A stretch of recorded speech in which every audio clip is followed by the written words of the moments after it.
Y por estar así con ustedes de nuevo. Encantado, encantado. Alguna vez estuvimos juntos en la televisión, pero ha pasado ya el tiempo. Mucho tiempo, sí. ¿Cómo está? Bien, bien, un poco cansada porque llegué esta mañana, pero está todo lindo, todo bien. He tenido varias entrevistas.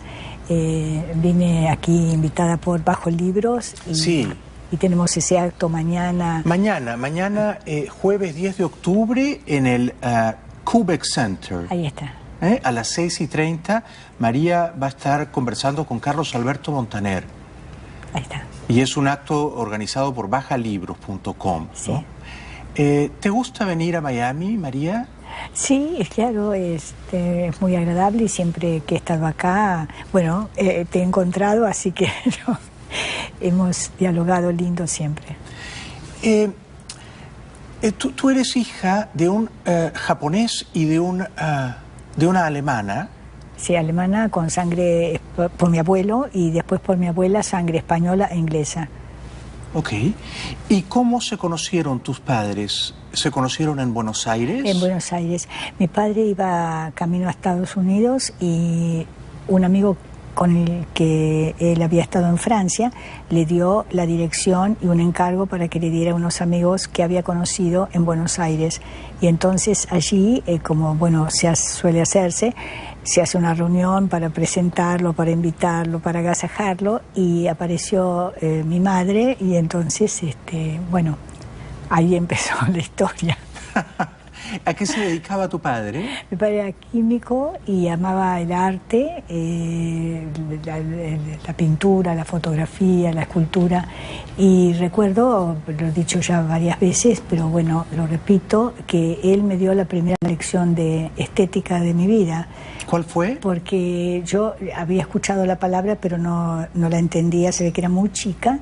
Y entonces le pregunté, Kodama, ¿qué es la belleza? Y mis padres estaban separados. Entonces me dijo, bueno, el próximo fin de semana le voy a mostrar qué es la belleza. Me trajo un libro que guardo como un tesoro de Penguin, de arte griego. Lo abrió y me mostró la victoria de Samotracia. Entonces yo le dije, pero Kodama no tiene cabeza. Me dijo, ¿quién le dijo a usted que la belleza es una cabeza?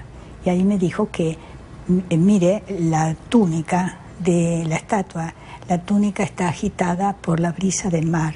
Detener la brisa del mar en el movimiento de la túnica para la eternidad, esa es la belleza. Qué maravillosa lección de estética. Y yo le pedí todo el tiempo que me lo repitiera, y recuerdo que yo le conté eso a Borges, y cuando estuvimos en Francia y vimos la victoria de Samotracia, bueno, yo lloraba de emoción, y de pronto lo miro y veo que él también estaba llorando de emoción, porque se acordaba eso que yo le había contado cuando lo conocí, era una chica, ¿no? Claro, claro. ¿Y a tu padre le decías Kodama? Ah, sí, lo mismo que a Borges. Hay personas muy especiales que para mí son su apellido, quizás porque me acostumbré con mi padre, a quien admiraba mucho, ¿no?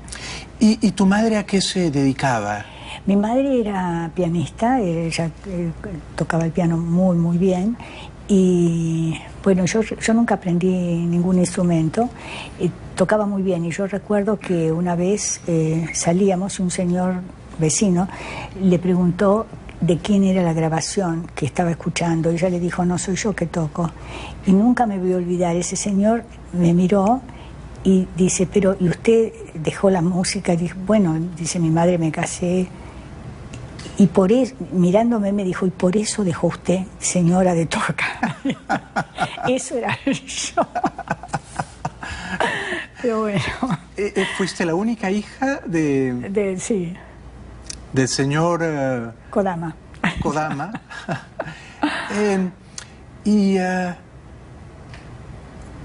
¿Te afectó que se separaran? Bueno, yo en ese momento todos mis compañeritos de jardín, de escuela, los padres estaban separados, y muchos de ellos, como en ese momento, hasta mucho más tarde, hasta hasta Alfonsín. En un interregno no hubo la posibilidad de volver a casarse, pero no se podía. Entonces, generalmente esos compañeritos míos eran hijos de segundo matrimonio y entonces tenían una libreta que se sacaba pagando unas sumas fabulosas en una provincia, no me acuerdo la cuál era. Y entonces, pero ya los profesores sabían que no eran hijos del primer matrimonio, ¿no? Con lo cual era lo normal, no, sí, pero no era ningún trauma. No, para mí no, realmente no. ¿Y en qué lengua hablabas con tus padres? No, con mi padre hablaba a veces inglés, español, entendía hasta los 5 años bastante japonés, después se cortó la conversación en japonés conmigo y con mi madre en español. Sí. ¿Con Borges hablaban siempre en español? Porque entiendo que tú le leías mucho en inglés, por ejemplo. Sí, leía en inglés y después él me había enseñado a pronunciar el alemán para que le decieran alemán. Sí, en inglés, en francés también. Él que era un sabio, ¿hablaba cuántas lenguas? Bueno, él hablaba, el español y el inglés eran sus 2 lenguas que aprendió sin darse cuenta que eran 2 lenguas. Después se dio cuenta, él sabía que a su abuela le tenía que hablar de una manera y a sus padres de otra. Después supo que eran 2 lenguas. Y después, él, cuando fueron a Ginebra, tuvo que aprender el francés porque no lo hablaba, y ahí se enseñó solo el alemán con un diccionario y los poemas de Heine. Increíble, ¿no? Sí. ¿Él se enseñó solo el alemán? Sí, solo. Sí. Y después fue muy lindo porque una vez recuerdo que cuando estuvimos en Alemania, un periodista quería hacerle una entrevista en alemán. Y él dijo, no, si usted quiere hágame la pregunta en alemán, pero yo voy a contestar en inglés, yo no puedo hablar alemán. Y el periodista empezó con temas que a él le interesaban. Sí. Y del inglés salta el periodista al alemán. Y él automáticamente sigue la conversación en alemán. Y después se reía porque le dijo el periodista, menos mal que usted no hablaba alemán. Qué maravilla. Tantos recuerdos de Borges. En uno de los prólogos de sus libros, él dice que Ginebra era una de sus patrias. Sí. ¿No? ¿Cuántas patrias tuvo Borges, María? Bueno, él se consideraba un ciudadano del mundo, ¿no? Sí. Entonces, por ejemplo, sus patrias eran, su patria, por supuesto, que era la parte por el todo, porque él se refiere siempre a Buenos Aires, ¿no? Entonces, la parte por el todo, porque Buenos Aires, claro, es la Argentina, entonces esa era su patria de nacimiento. Después Ginebra era su patria, digamos, de segunda vida, de adolescente, y después adoraba, por ejemplo, los Estados Unidos, Inglaterra, esos eran como sus pasiones, ¿no? Sí. Alemania también. Viajaron mucho por Estados Unidos, ¿verdad? Sí, muchísimo. Y entiendo que ¿había alguna región de Estados Unidos que le gustaba en particular? Bueno, a él le gustaba mucho donde había comenzado a viajar, que estuvo por primera vez con su madre en Texas. Ah, sí. Sí, eso le encantaba. Y después le gustaba mucho también, por ejemplo, Nueva Orleans, que es tan especial. Y y había así muchos lugares, ¿no?, que le gustaban. Nueva York muchísimo. Sí. Y da la impresión, por lo que uno lee de ustedes, que cada vez que podían se subían a un globo y volaban. ¿Sí? Sí. Cada vez que podíamos hacíamos cosas así, digamos, que después eran criticadas por mis amigos porque me decían, pero no te das cuenta, vos llevas como al ícono nacional y lo pones en peligro de muerte. Le digo, yo no, además peligro de muerte tenemos todos desde que salimos a la calle a la mañana. Ciertamente, sí. Pero además él parecía muy contento en esos vuelos en globo, ¿no? Sí. Y volamos en globo y me acuerdo que eso lo encontré yo por casualidad en una amiga me había encargado algo. Yo estaba mirando la guía telefónica y encuentro viajes en globo. Se lo comento y ahí inmediatamente, rápidamente viajemos en globo. Y en ese momento parece que la moda era casarse en globo y estaban todos los globos así alquilados para casamientos. Pero conseguimos uno Y esa noche él no durmió, me decía, pero la canastilla será de mimbre, no será de plástico. Digo, bueno, ¿cómo puedo saber yo de qué es la canastilla? No, seguro que es de mimbre, sí. Bueno, y cuando llegamos, el señor, claro, dijo, bueno, el señor va a ser, porque hay un coche sigue, ¿no? Al globo, cuando bajamos, cuando baja el globo, entonces se vuelve en auto. Y bueno, el señor entonces va a seguirla en el auto. No, dice él, vinimos por el señor. Entonces, ya es cierto. Sí, sí. Bueno, y el hombre que seguía discutiendo, el no que iba a subir, le dice, pero señor, es que es muy difícil porque hay que poner el pie en un hueco que hay, dice, y después pasar la pierna. Ah, como montar a caballo, yo montaba en mi juventud, le dice, no hay ningún problema.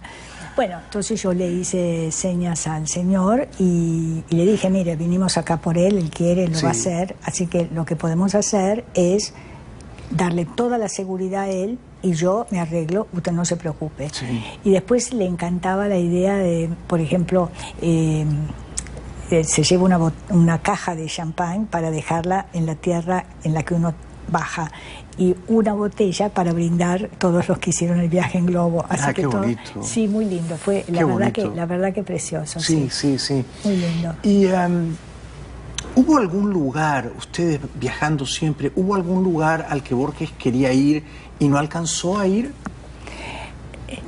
Bueno, a él le hubiera gustado... No, porque, a ver, él tenía curiosidad un poco con la India. Sí. Sí, por el budismo, por toda esa historia, la reencarnación, todo eso. Y ahí no llegamos a ir porque no se dio, ¿no? Porque él viajaba cuando lo invitaban por... Pero me parece que es en 7 noches que hay un ensayo fascinante sobre el budismo. Sí. Me da la impresión de que Borges tenía una curiosidad particular con esa religión, ¿no? Sí, claro, que en realidad es como más una filosofía que una religión. Sí. ¿No es cierto? Sí. Entonces, sí, siempre se había interesado muchísimo y él llega al budismo a través justamente de su aprendizaje del alemán, leyendo a Schopenhauer, entonces ahí engancha con todo lo que es la filosofía oriental, ¿no? Sí, sí. Pero claro, él no era un hombre religioso. No, su madre era una persona católica, tampoco, digamos, obsesionada con eso, pero su padre era libre pensador y entonces él me contaba que en esa época los señores acompañaban a sus novias, hermanas, esposas o madres a la iglesia, pero ellos se quedaban en el atrio discutiendo problemas políticos serían, y mientras ellas escuchaban misa. Entonces él un poco se crió de esa manera y él era agnóstico. Sí. Y creo que tú te defines como agnóstica también. Sí, también, sí. Sin embargo, yo también me veo como agnóstico y uno tiene la duda de que quizá en la hora final somos humanos, somos débiles, nos asalta la cobardía y elevamos una plegaria, necesitamos a un Dios. ¿Eso te podría ocurrir a ti? Yo no sé, yo por ejemplo, mi abuela era muy, muy católica, tipo Opus Dei. Entonces, extremadamente. Terrible. Entonces yo pensaba que estaba un poco enloquecida, pero yo cambié toda la visión que tenía de ella justamente el día que murió. Porque, bueno, yo iba a misa todos los días, ella se confesaba, ella había querido ser monja. Entonces, lógicamente, era toda una mentalidad muy especial. Pero el día que ella murió, me acuerdo que mi madre le dijo que cerrara la ventana. Entonces, mi madre va a cerrarla. Y ella le dijo, no la cierres, qué cobardía, déjala abierta. Entonces mi madre la dejó abierta. Y estuvimos hace un momento charlando y de pronto ella miró para la ventana, ¿no es cierto? Y extendiendo los brazos dijo, Jesús, Jesús, ya voy, como si lo viera. Y yo dije, lo que puede la fe, ¿no es cierto? Una cosa, yo me emociono cada vez que lo pienso porque es una cosa que para mí fue cambiar toda esa visión que yo tenía de ella, ¿no? Sí, sí. Y además sentirme muy mal por no haber entendido eso. y que me lo revelara así. Bueno, ella me lo decía siempre, pero que yo lo hubiera entendido de esa manera, ¿no? Cuando ella partió. Qué notable. Borges quiso morir en Ginebra, que era una de sus patrias, y tú muy generosamente, con gran lealtad, lo ayudaste a morir donde él quería morir. ¿Murió en paz? Sí, por suerte sí. Y lo que pasó con Ginebra es que había habido una cosa muy, muy terrible que yo había olvidado. Cuando él supo que iba a morir, porque lo supo en Buenos Aires, él tenía una gira muy importante por Italia. Y entonces me dijo que le íbamos a hacer, que yo no dijera nada, y fuimos a esa gira, donde estuvo con Pertini, vio una exposición magnífica de Fuseli, que él adoraba, ese que pintó La pesadilla, bueno, y después con la televisión, con la RAI, recorrió todo. Y sin quejarse y sin decir que estaba en sus últimos días. Qué manera tan admirable de entregarse. Admirable. Fantástica. Y entonces, bueno, cumplió todo eso que ella se había comprometido, y cuando terminamos me dijo que íbamos a Ginebra. Y yo pensé, bueno, claro, se va a despedir, es lógico. Y cuando llegamos me dijo que no volvíamos. Entonces, como yo le explicaba recién también a un periodista, yo pensé que a lo mejor él no se sentía bien y tenía miedo de volver. Entonces yo hablé con sus editores en Francia y España y me dijeron, ningún problema, María, conseguimos un avión sanitario y puede volver tranquilo. Yo no se lo dije a él porque si él ya me había dicho que nos quedábamos ahí, se iba a enojar y no quería que se enojara, una cosa absurda. Claro. Y entonces se lo dije al médico para que él le dijera que había posibilidades si él quería volver, que las tenía. Y cuando el médico se va, me dijo si yo había hablado con el médico, le dije que sí, si podía saber de qué había hablado, le dije que sí, que no era ningún secreto y se lo conté.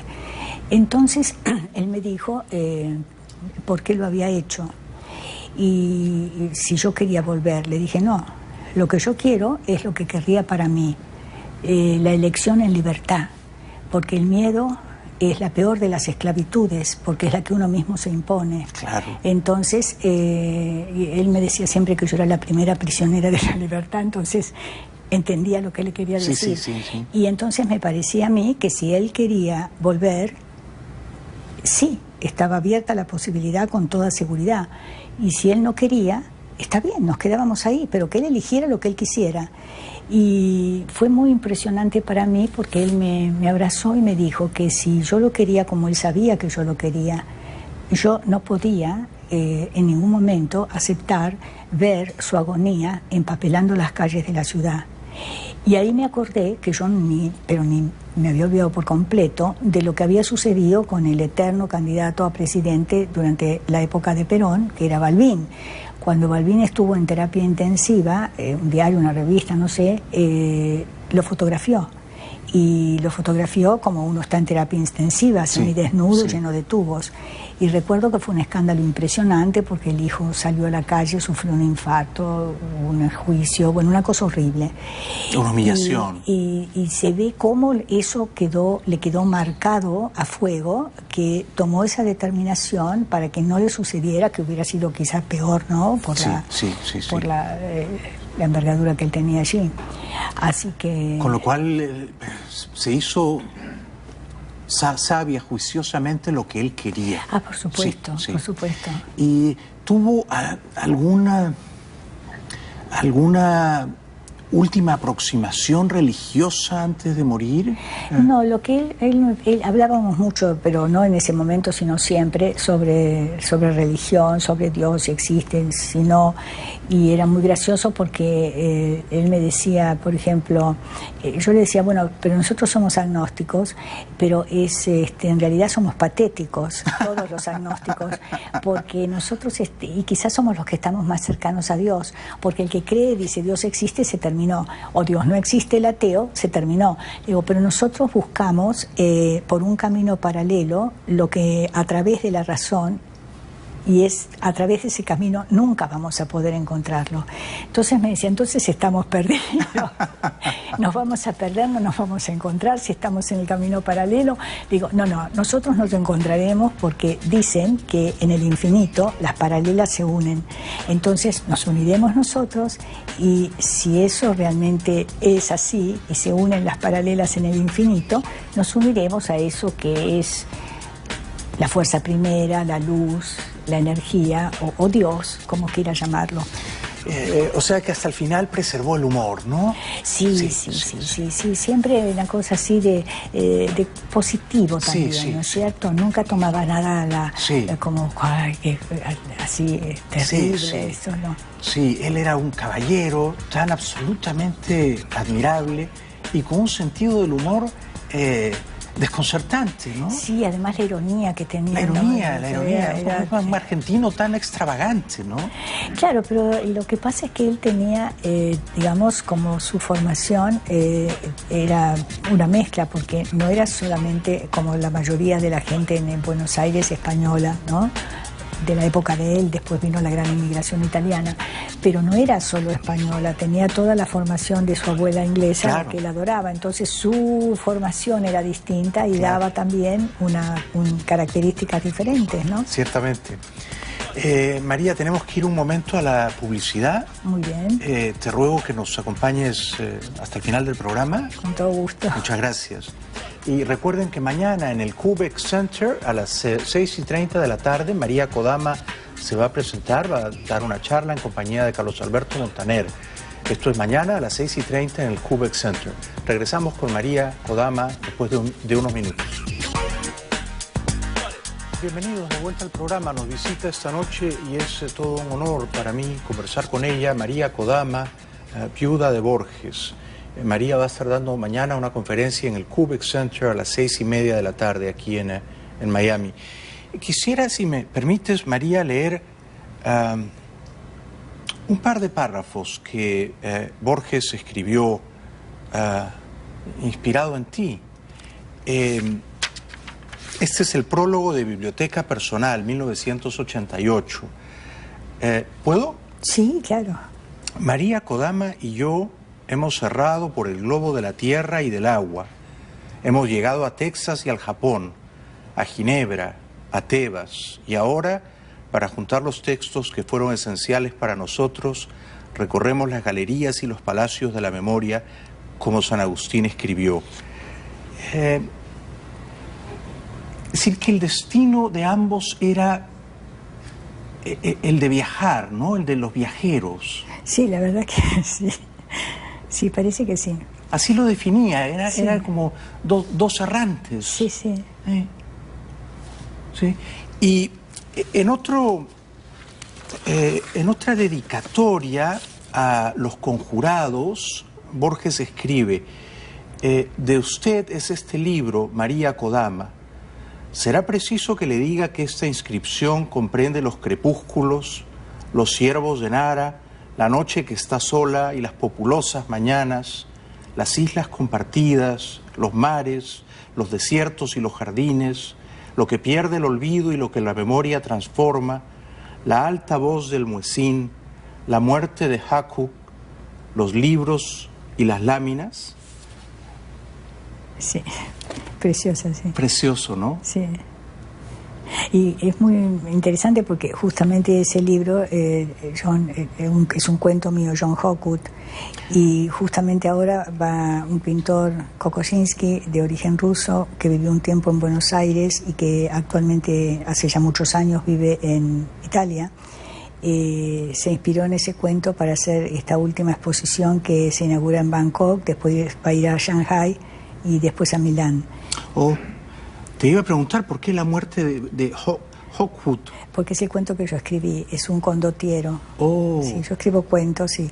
Bueno, nunca publiqué porque a veces cuando Borges estaba persiguiéndome demasiado, entonces yo le decía, bueno, está bien, voy a publicar en un diario, en una revista, pero él quería hacer el prólogo de los cuentos y yo no quería, entonces íbamos a pelear si publicaba sin su dedicatoria y entonces no lo hice. Después que él partió, bueno, mi vida fue muy compleja, no era momento, además yo estaba muy deprimida para publicar.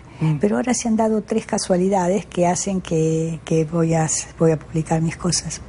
¡Qué bueno! Sí, sí. ¿Te hace ilusión? Mira, no lo sé, pero yo me dejo llevar también por algo que mi padre me decía, ¿no? Que uno está como en un río. Entonces hay cosas que llegan y que quedan con uno, que son las que tienen que quedar. Y otras cosas que la corriente las lleva y uno no tiene que molestarse ni sufrir porque no eran para uno. Entonces, de acuerdo a ese sistema de enseñanza, yo nunca busco nada, pero se han dado 3 cosas por azar y por el quer, como decían los griegos.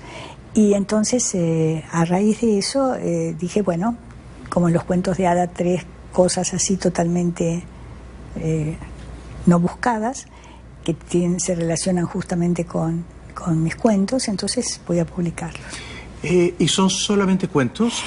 Bueno, ahora va a salir también, porque también por casualidad le llegó a la gente una conferencia que yo había dado en inglés hace tiempo sobre Borges, y entonces empezó a pedirme las conferencias. Yo le dije que el trabajo de edición no lo iba a hacer yo, porque en las conferencias hay cosas que uno a veces repite y hay que hacer un trabajo exhaustivo para reordenarlas, así que eso me dijo que está bien, que lo iba a hacer el editor. Así que está haciendo eso y después, bueno, eran mis cuentos. Fantástico, qué gran noticia. Cuando recuerdas a Borges, ¿qué es lo que más extrañas de él, María? Cómo nos divertíamos. ¿Se divertían mucho? Sí, muchísimo, sí. Y que eso, yo, por ejemplo, bueno, yo conocí a Borges, estaba en el colegio todavía, y entonces le decía a mis compañeros de colegio, bueno, pero vengan. Primero lo odiaban porque yo prefería estar el fin de semana estudiando con él y no estar con ellos paseando, y entonces desde esa época lo odiaban. Y yo les decía, no, pero ¿por qué vas ahí, ese viejo, los laberintos?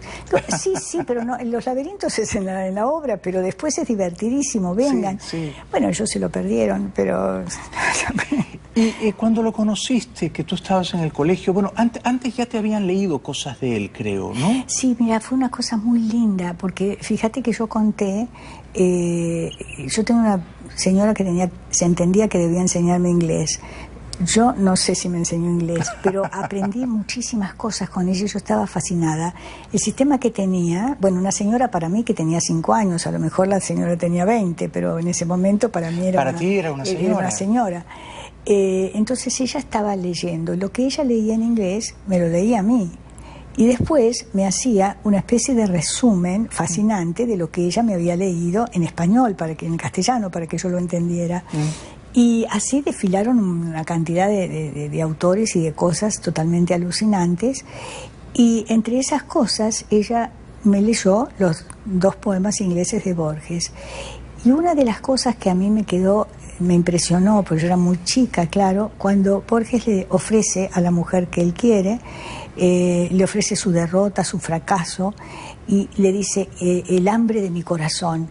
Entonces, para mí el hambre de mi corazón, yo no entendía qué quería decir eso. Sí. Entonces le pregunto qué era el hambre de mi corazón, cómo se siente hambre con el corazón, no con el estómago. Entonces ella me dijo, bueno, cuando crezcas vas a darte cuenta cuál es el hambre del corazón. El hambre del corazón es la necesidad de amor. Qué bonito eso, y qué increíble que eso te ocurriera a los 5 años. A los 5 años. Y yo eso lo conté, y fíjate que fue una cosa muy emocionante para mí, porque yo estaba en una farmacia y entra un muchacho, bueno, por otras cosas, me dice que él es el nieto de esa señora a la que Borges había dedicado los 2 poemas ingleses, y que quiere regalarme, porque la abuela me quería mucho, quiere regalarme un retrato de la abuela. un retrato enmarcado precioso de esa mujer a la que Borges amó cuando yo no había nacido. Pero una maravilla. Y así que tengo el retrato de esa señora en mi casa, regalado por el nieto de ella. Fantástico, qué historia. No, son historias maravillosas. ¿Qué historia? Son historias como de Borges todas, ¿no? O como la teoría del río de Kodama, ¿no? Exactamente, claro. Yo, imagínate, yo estoy comprando algo en una farmacia, llega este muchacho, yo no lo conocía, y tengo ahora un retrato maravilloso de esa señora. Sí. Maravilloso.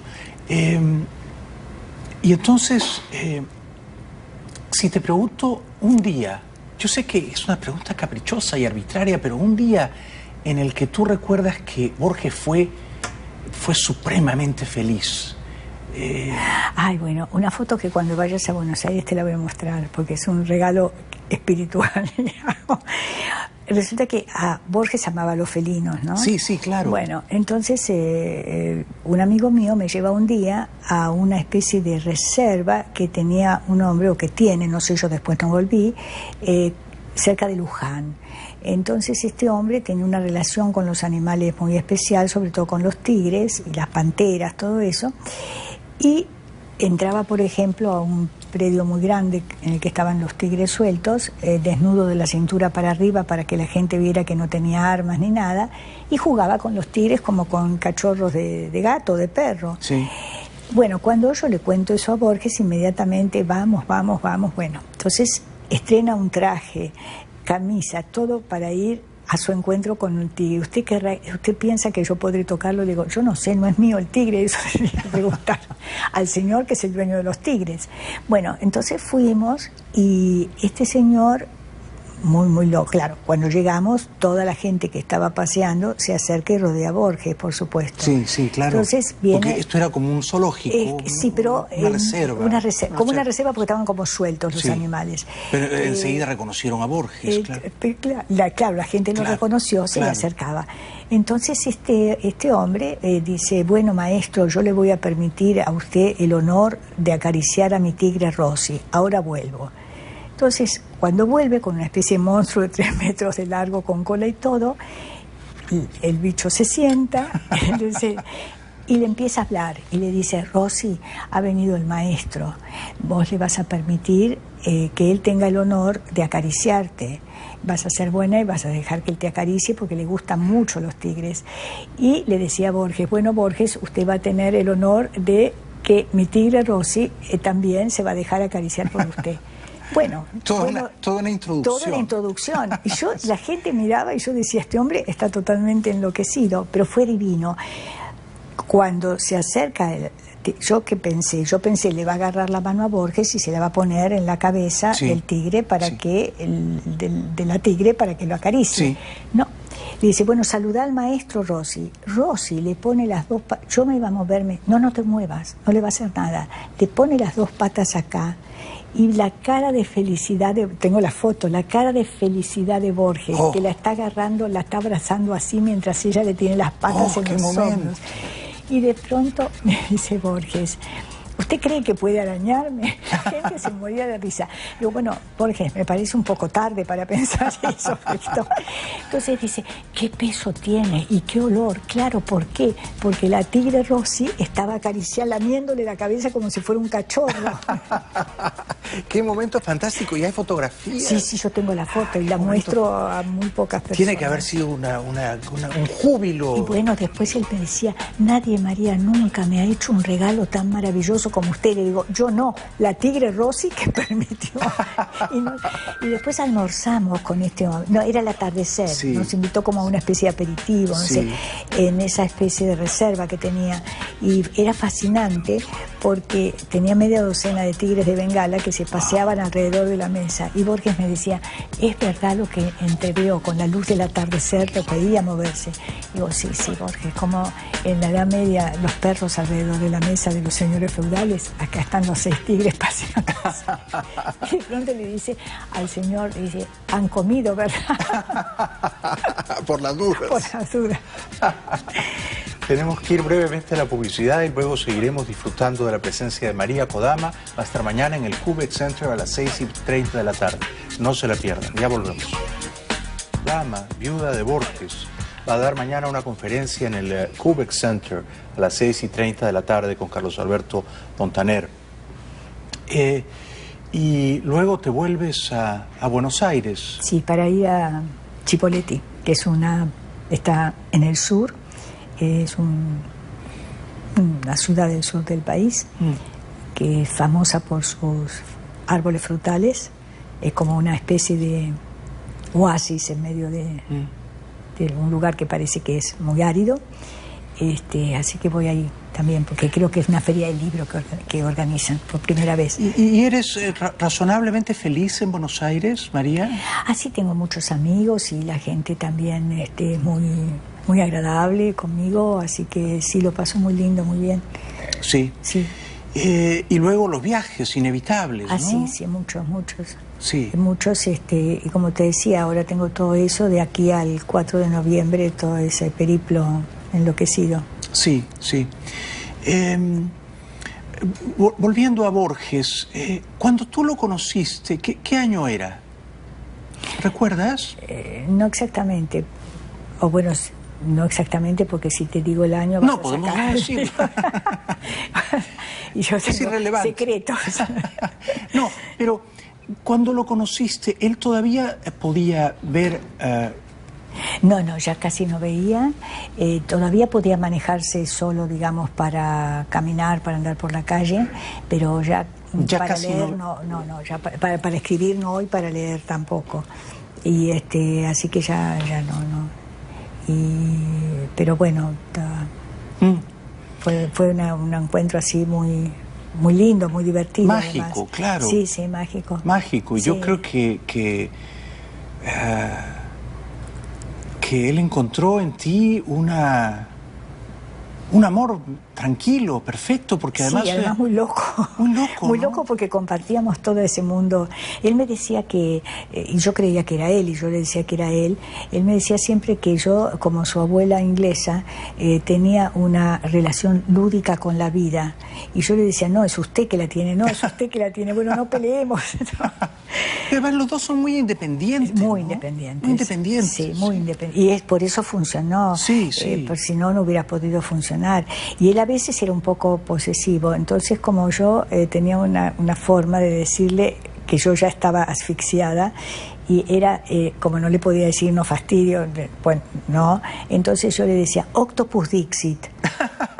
Comprendo, dice, ya retraigo todos los tentáculos. Porque eso quería decir que yo estaba en el límite de salir corriendo. Sí.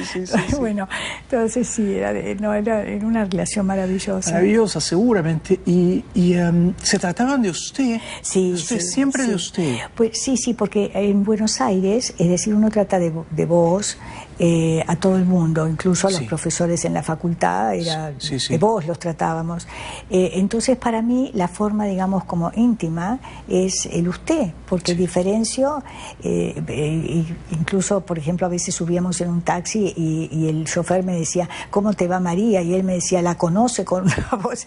No, pero le digo, Borges, todo el mundo se tutea, es así. Claro, entonces, con lo cual el usted para mí, no está exento de afecto, sino al contrario. Al contrario.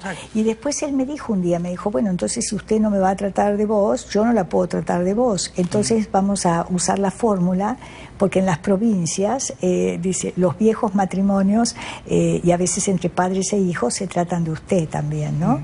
Y bueno, a mi padre yo le decía Kodama, le decía usted también. Y en cambio a mi madre no. Y entonces dice, bueno, nos trataremos como las viejas parejas criollas de la provincia. Y bueno, de las provincias, bueno. Siempre el humor, ¿no? Siempre el humor. Y ¿hubo alguna riña literaria? Quiero decir, ¿hubo algún escritor que a Borges le encantaba y que a ti, María, no te resultaba...? No, la verdad que no. No, coincidíamos mucho. Sí. Por los temas, y sí, yo creo que sí. No había. Digamos, no. Y después lo que podía ser que había marcado como una distancia, que era lo político entre él y Cortázar, Sí. Borges fue el que publicó a Cortázar. El primer cuento de Cortázar se lo publicó Borges. Y me acuerdo que después él se distanció, bueno, por cuestiones así políticas, y me acuerdo que para mí me quedó como una foto, ¿no? El encuentro, estábamos en el Museo del Prado, delante del perro semihundido de Goya, que yo adoro ese cuadro, es maravilloso. Y estaba Borges mirando el cuadro, bueno, diciéndole yo que estaba allí el perro semihundido, y de pronto, yo soy miope, de lejos no veo nada y no uso anteojos, otra coquetería, y entonces de pronto veo, no podía dejar de ver, 2 metros de alto, un flaquísimo Cortázar. Entonces yo lo admiro mucho, me gusta mucho su obra, y le digo, ay Borges, si está Cortázar, y es con una voz de hielo, me dice, y usted querrá saludarlo, como usted quiera. Y en ese momento ya estaba él al lado, maestro, usted que me publicó, y bueno, se rompió el hielo, y para mí me quedó grabado Borges abrazado por Cortázar y el perro semihundido de Goya. Fue así como lo máximo en mi recuerdo, ¿no? Un momento precioso. Precioso. Y qué bueno que esas pequeñas rencillas políticas se disolvieron en el acto, Y claro, ¿no? porque él se acercó y fue tan espontáneo, maestro, yo le agradezco a usted que publicó mi primer cuento. Tenemos que ir a la publicidad, pero ¿es siempre o es casi siempre un error cuando los escritores se meten en política, María? Para mí sí, porque... Tengo la impresión que sí, ¿no? Eso sí, porque eso como que debilita una obra y se convierte en otra historia, que no es exactamente literatura. Y le trae unas enemistades o unos prejuicios. Que no tiene sentido, no tiene sentido. Sí.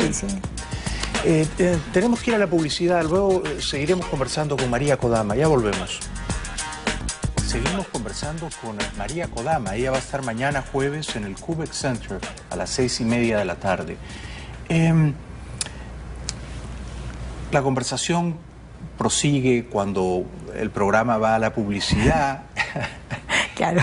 Y me contabas que hubo un encuentro entre ustedes, Borges y tú, y Mick Jagger en Madrid.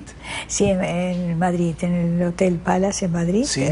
Bueno, y estábamos esperando que vinieran a buscarnos, como dicen en España, para cenar. Sí. Y entonces, como soy miope, yo no distingo de lejos, y de pronto veo a Mick Jagger, yo no sabía que él estaba allí, Borges estaba sentado, que se arrodilla, le toma la mano a Borges y le dice, maestro, yo lo admiro, yo he leído toda su obra. Entonces Borges le dice, ¿y usted quién es, señor? Claro, él no veía. Sí. Entonces le dice, soy Mick Jagger. Ah, le dice Borges, uno de los Rolling Stones. Casi se desmaya Mick Jagger y le dice, ¿cómo, maestro? ¿Usted me conoce? Sí, gracias a María. Porque Mick Jagger no sospechaba que Pero Borges claro. sabría quién era él. Y eso es cierto, porque en una película que hizo Mick Jagger hace mucho tiempo, que se llamaba Performance, la primera escena está un gran retrato de Borges y Mick Jagger leyendo cosas de Borges. Ah, qué bonito. Sí. Qué bonito. Siempre pienso que tengo que buscarla, porque era muy linda hace muchísimos años. Performance. Performance, sí. No queda mucho tiempo. Me preguntaba ahora, ¿no te imagino fácilmente usando el Twitter o el Facebook o esas cosas de Internet? ¿O sí estás muy familiarizada con eso? No, yo en general no tengo televisión, así que ya con eso te digo todo. Claro, o sea que no usas tampoco computadora o computadora, teléfono móvil. Sí, también, eso sí. Sí. Pero mandar así Twitter o todas esas cosas, porque digamos, por formación yo soy muy celosa de mi vida, de mi intimidad, de mis cosas. Sí. Y además es muy curioso porque sigo también el consejo o lo que mi padre me decía, que nunca preguntara, porque preguntar es como que a veces si el otro no quiere decir algo lo obligo a mentir. En cambio hay que dejar que el otro se exprese, porque si se expresa va a decir realmente lo que necesita o quiere decir. Qué bonito eso. Sí, sí, Qué sí. Mi padre era un sabio. Sí. Un sabio, absolutamente. Sí, sí, la verdad que sí. No preguntar, claro. No, se pregunta y entonces a lo mejor usted obliga al otro a mentir. Entonces menos estar pasando todo eso que por poco, no sé. Pero sí tienes un correo electrónico. Sí, pero es el de la fundación. Es de la fundación. Sí, no, si no me volvería loca ya. Sí, claro, sí, entiendo. Imposible. Una última interrupción, te ruego, María. Sí. Regresamos luego con María Kodama. Esta noche acá con ustedes. Hemos estado encantados. Un aplauso para ella. Muchas gracias. No sabía que había tanta gente. Y hasta pronto, ¿no? Hasta muy pronto. Hasta pronto. Gracias por hoy. Y no se olviden que mañana María estará en el Kubeck Center a las 6:30 de la tarde. Buenas noches.